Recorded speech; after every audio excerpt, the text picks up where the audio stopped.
समय पीछे चला जाता है, लेकिन उसकी कुछ खट्टी मीठी यादें जो मन पर अपना प्रभाव बनाए ही रखती हैं। जब वे यादें बेचैन करने लगती हैं, तो बस बेचैनी से बचने का कोई मार्ग नहीं होता। मेरी बीटेक की परीक्षा का अंतिम से पहले सेमेस्टर बजाय दिसंबर, जनवरी के अप्रैल महीने में समाप्त हुआ।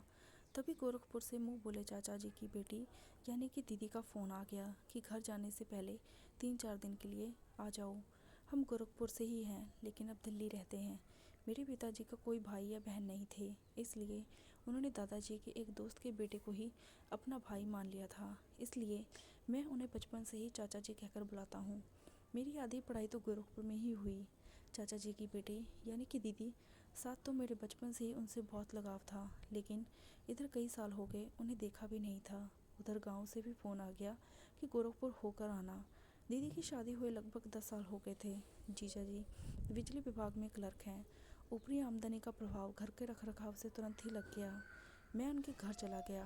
मैंने देखा कि टीना और अनिकेत, जो कि अभी अभी स्कूल से आए थे, वो तो इतने बड़े हो गए कि पहचान में नहीं आ रहे थे, लेकिन अनुमान लगाने में कोई कठिनाई नहीं हुई। मगर उनके आने के कुछ देर बाद जो अजनबी लड़की साथ में आई, उसे देखकर मैं चौंका।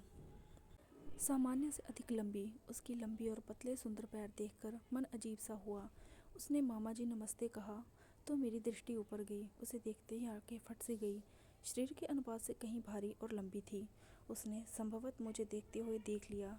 वह शर्माई तो मैंने निगाहें नीचे कर ली। तभी अंदर वाले कमरे से दीदी आ गई। मैंने तब उनको भी ध्यान से देखा। जो दीदी पहले दुबली पतली थी, अब उनका शरीर भर गया था और काफ़ी सुंदर लगने लगी थी। दीदी ने बताया, ये सोनी है, जेठ जी की बेटी। गांव से 8वीं पास करके आई थी, तब साथ ही रहती है। अब की बार बीए के प्रथम वर्ष की परीक्षा दे रही थी और आज ही अंतिम पेपर था। शाम तक सोनी मुझसे काफ़ी घुल मिल गई। वे बेहद बातूनी और चंचल थी। अब तक कई बार वे किसी न किसी बहाने अपने शरीर को मेरे शरीर से स्पर्श करा चुकी थी। उसकी बातों के केंद्र में गर्लफ्रेंड और बॉयफ्रेंड ही अधिक थे। दोनों बच्चे भी परीक्षा देकर अगली कक्षाओं में आ गए थे। अभी पढ़ाई का दबाव भी अधिक नहीं था। सोनी तो मेरे आने से बहुत ही प्रसन्न थी। असल में मेरा गांव और दीदी के गांव से बहुत दूर नहीं था। 2 दिन बाद सोनी ने भी घर जाना था। दीदी ने बोल दिया कि उसको अपने साथ ही ले जाना। जीजा जी इधर काम के कारण काफ़ी देर से आने लगे थे, इसलिए सब्जी लेने दीदी ही जाती थी। शाम को वह अनिकेत को लेकर मार्केट चली गई तो घर में मैं, टीना और सोनी ही थे। टीना भी नादान थी। फर्श पर बिछे गद्दे पर मैं लेटा था। टीना मेरे पैर की उंगलियों को चटका रही थी। बातें करते करते सोनी ने कहा, लाओ मैं सर दबा दूँ। फिर मेरे बिना कुछ कहे ही मेरे सर के पास आकर बैठ गई और सर में अपनी उंगलियां धीरे धीरे चलाने लगी। धीरे धीरे उसके शरीर की सुगंध मुझे मस्त करने लगी। मैंने आंखें ऊपर उठाकर देखा तो मुझे बहुत अच्छा महसूस हो रहा था। संभवतः वह भी रोमांचित सी थी, ऐसा मुझे लगा। मैंने अंगड़ाई लेने के बहाने हाथ पीछे किया तो मेरे पंजे उसके गले के नीचे से छू गए, लेकिन मैंने रुकने नहीं दिया और टीना से कहा, अब बस जाओ। वे जाकर टीवी देखने लगी। सोनी उसी तरह मेरे बालों में उंगली किए जा रही थी। मैंने फिर सामने टीना की तरफ देखते हुए फिर हाथों को पीछे ले जाकर उसके गले के नीचे से स्पर्श कराते हुए वहीं रोक दिया। उसने कोई प्रतिक्रिया नहीं दी। हाँ, उसके हाथ अवश्य रुक गए। एक पल रुकने के बाद मैं हौले हौले वहीं पर हाथ फिराने लगा। मैं अच्छे से सहलाने लगा। मुझे बहुत ही अच्छा लग रहा था उसे छूकर। कुछ क्षणों बाद उसने मेरे हाथ को वहाँ से हटाकर धीरे से कहा, टीना छोटी नहीं। इतनी कम उम्र में भी उसे सब पता है। लेकिन मैंने टीना की तरफ देखा, वो टीवी देखने में व्यस्त थी। मैंने वापस से अपने हाथ वहीं ले जाए रख दिए। वो सिर्फ हल्का सा देखकर मुस्कुराई। उसके इस उत्तर से मेरी बाँछें खिल उठीं। मैंने हाथ को अंगड़ाई के बहाने ले जाकर उसके पैरों पर रख दिया। वह संभवतः बर्फी की तरह सफ़ेद थी। मैं रह रहकर उसके पैरों को भी छू देता। सामने देखा तो सन तैयार हो गया था चलने के लिए। जब सोनी की दृष्टि उस पर पड़ी तो वह मुस्कुराने लगी। छुआ छुई का खेल चल ही रहा था, तभी टीना फिर आ गई और पास बैठ गई। हम दोनों रुक गए। मैंने झट अपनी लंबी टी शर्ट को नीचे खींच दिया, लेकिन हमारे महाराज जी झुकने का नाम ही ले रहे थे, तो मैं झट से उठ गया। सोनी भी मेरे साथ ही उठ गई। उसने चुन्नी अपने सर पर नहीं रखी थी। रसोई की तरफ जाते हुए मैंने कहा, चाय पीने का मन हो रहा है, चलो बना दूं। कहते हुए वे मेरे पीछे रसोई में आ गई। अंदर जाते ही मैंने उसे कचकचाकर लिपटा लिया और पूरी शक्ति से उसके शरीर को जकड़ लिया। वे कसमसाकर कुछ कहती इससे पहले ही अपने होंठ उसके होठों पर रखकर जबरदस्त किस करने लगा।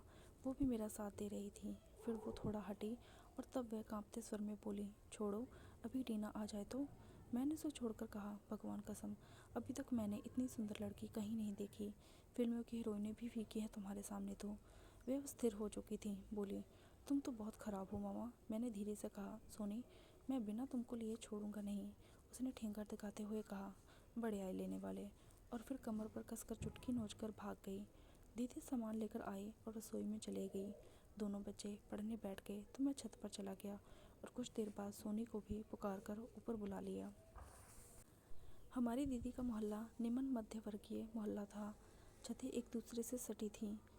अंधेरा पूरी तरह से घिर आया था, इसलिए इक्का दुक्का लोग ही अपनी छत पर थे। मैंने सोनी से कहा, सोनी, दोगी या नहीं? सोनी ने पूछा, क्या? मैंने जवाब दिया, प्यार। उसने कहा, हट। मैंने भी चिढ़कर बोला, हट नहीं, प्लीज़ सोनी, दे दो ना प्यार, मैं तुम्हें बहुत खुश रखूँगा, तुम्हारी कसम। मैंने उसे पलसाने के लिए कहा। सोनी ने कहा, बहुत बड़ा पाप है, फिर तुम तो रिश्ते में मामा लगते हो। मुझे गुस्सा आने लगा था तो मैंने कहा, मैं कोई सगा मामा थोड़ी ना हूँ। उसने जवाब दिया, चाहे जो हो, मैं ये काम नहीं करूँगी।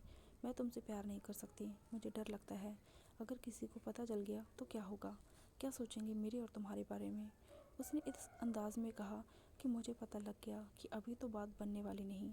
तो मैंने बातों को दूसरी तरफ मोड़कर कहा, अच्छा सच बताओ, किसी से कभी प्यार किया है कि नहीं? उसने थोड़ा शांत होकर कहा, भगवान कसम नहीं।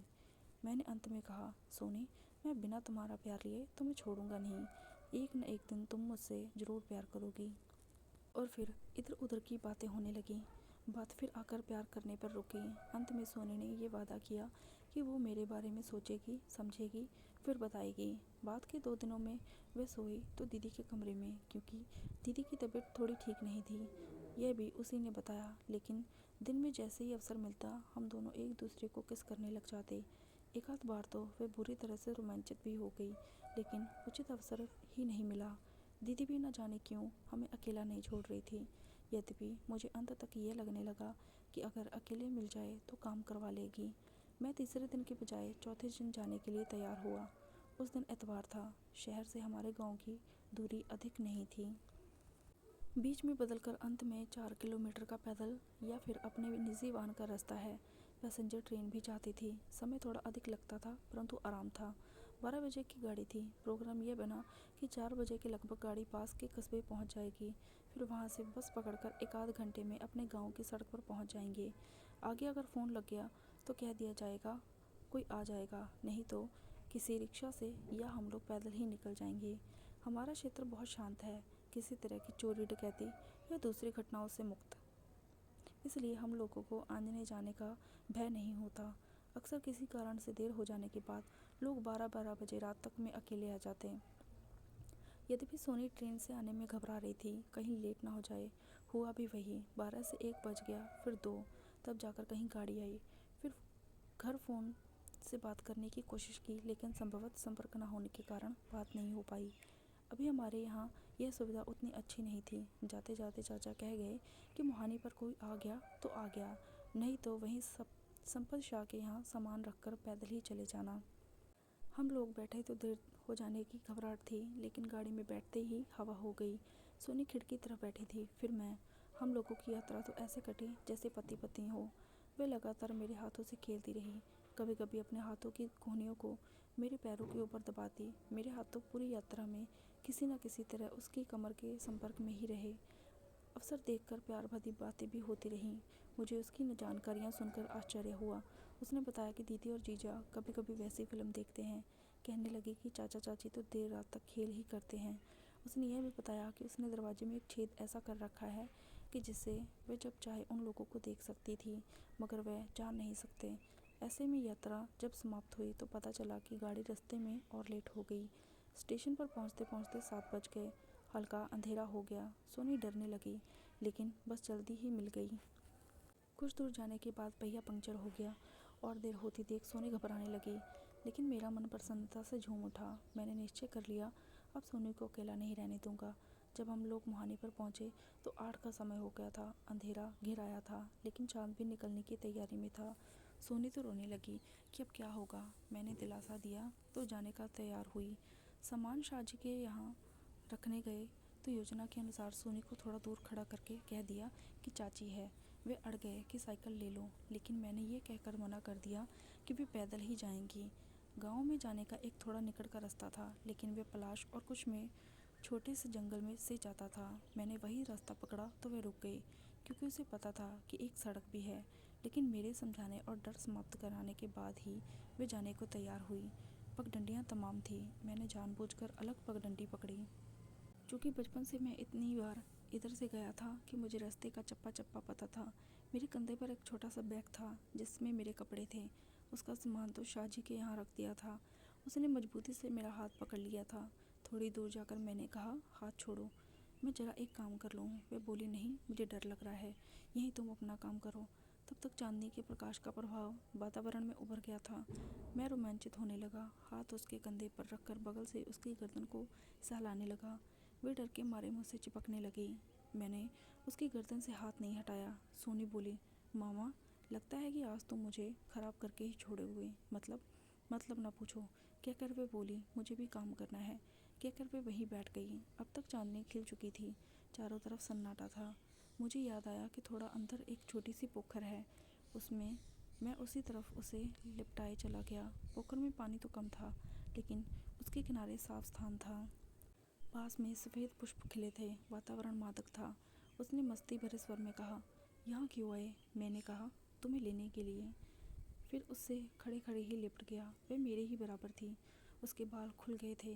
मैंने हाथ को पीछे ले जाकर उसकी कमर को पकड़ लिया और मुंह को उसके मुंह से लगाकर उसके चेहरे और होठों पर किस करने लगा।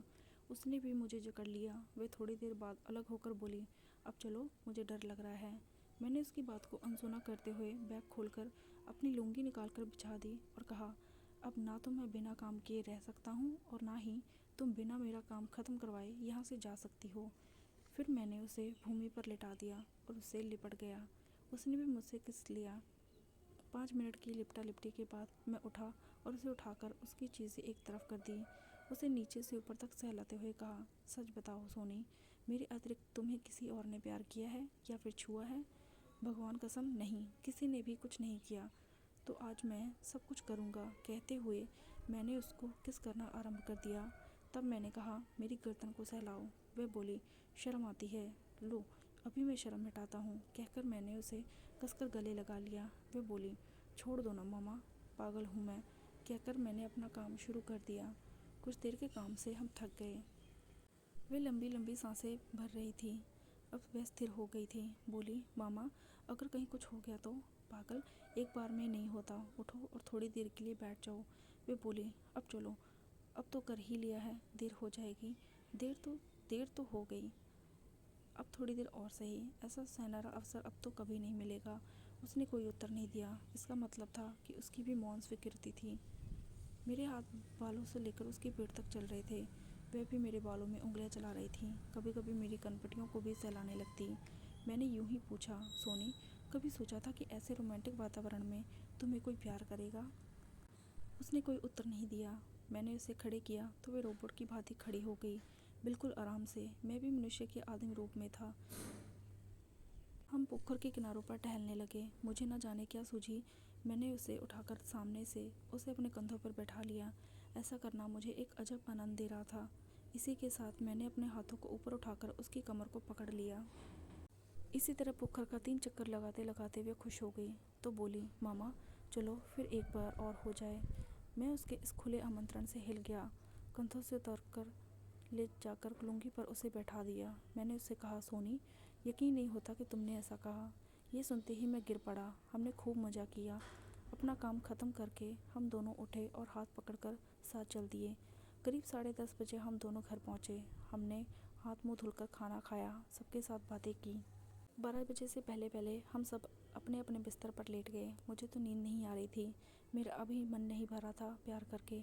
मैं छत से नीचे आया जहाँ कमरे में सोनी सो रही थी। चुपके से कमरे में जाकर अंदर से दरवाज़ा बंद कर लिया। सोनी को उठाया और उसे शांत रहने को कहकर अपना काम करने लगा। हम दोनों एक दूसरे में समा गए थे। हम दोनों ही पसीने से भीग चुके थे। सुबह के 4 बजे तक न मैं सोया ना ही उसे सोने दिया। सबके उठने से पहले मैंने एक बार और काम किया, जी भर के सोनी को प्यार दिया और भागकर छत पर चला गया। देखा तो सब सो रहे थे। मैं भी चुपके से एक किनारे सो गया।